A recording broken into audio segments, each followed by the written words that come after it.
राधे राधे। स्वागत है आपका मेरे चैनल श्री प्रभुवाणी में।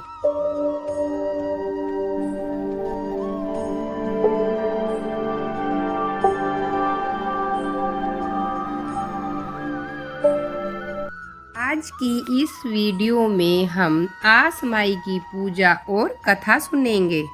बैसाख, आषाढ़ तथा माघ के महीनों के अंतर्गत किसी भी रविवार को आस माई की पूजा का विधान है। ज़्यादातर बाल बच्चे वाली महिलाएं यह व्रत करती हैं। इस दिन भोजन में नमक का प्रयोग नहीं किया जाता।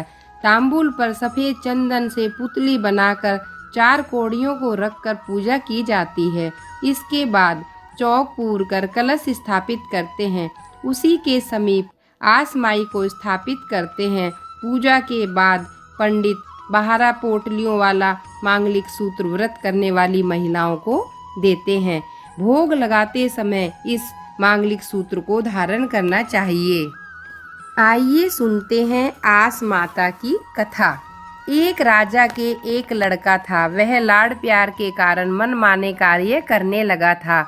वह प्राय पनघट पर बैठकर गुलेल से पनिहारियों की गगरियां फोड़ता रहता था। राजा ने आज्ञा निकाली कि कोई पनघट पर मिट्टी का घड़ा लेकर ना जाएं।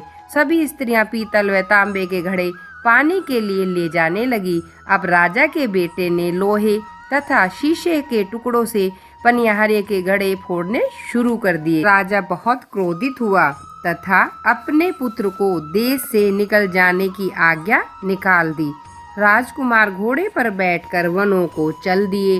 रास्ते में उसकी मुलाकात 4 बूढ़ियों से हुई। अचानक राजकुमार का चाबुक गिर गया। उसने घोड़े से उतरकर चाबुक उठाया तो बूढ़ियों ने समझा यह हमें प्रणाम कर रहा है, मगर नजदीक पहुंचने पर उन 4 बूढ़ियों के पूछने पर राजकुमार ने बताया कि उसने चौथी बुढ़िया आस माई को प्रणाम किया है। इस पर आस माई बहुत खुश हुई तथा उसे 4 कौड़ियां देकर आशीर्वाद दिया कि जब तक ये कौड़ियां तुम्हारे पास रहेंगी तुम्हें कोई हरा नहीं सकता। समस्त कार्यों में तुम्हें सफलता मिलेगी। आस माई देवी का आशीर्वाद पाकर राजकुमार आगे चल दिया। वह भ्रमण करता हुआ एक देश की राजधानी में पहुंचा। वहां का राजा जुआ खेलने में माहिर था। राजकुमार ने राजा को जुए में हरा दिया तथा राजा का राजपाट जुए में जीत लिया। बूढ़े मंत्री की सलाह से राजा ने उसके साथ अपनी राजकुमारी का विवाह कर दिया। राजकुमारी बहुत ही शीलवान सदाचारी थी। महल में सास नंद के अभाव में वह कपड़े की गुड़िया द्वारा सास नंद की परिकल्पना करके उनके चरणों को आंचल पसार कर छूने तथा आशीर्वाद पाने लगी। एक दिन यह सब करते हुए राजकुमार ने सास नंद की सेवा करने की अपनी इच्छा बताई।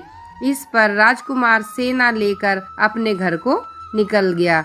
अपने पिता के यहाँ पहुँचने पर उसने देखा कि उसकी माँ बाप निरंतर रोते रोते अंधे हो चुके थे। पुत्र का समाचार पाकर राजा रानी बहुत खुश हुए। महल में प्रवेश करने पर बहू ने सास के चरण छुए। सास के आशीर्वाद से कुछ दिन बाद उनके यहाँ एक सुंदर बालक का जन्म हुआ।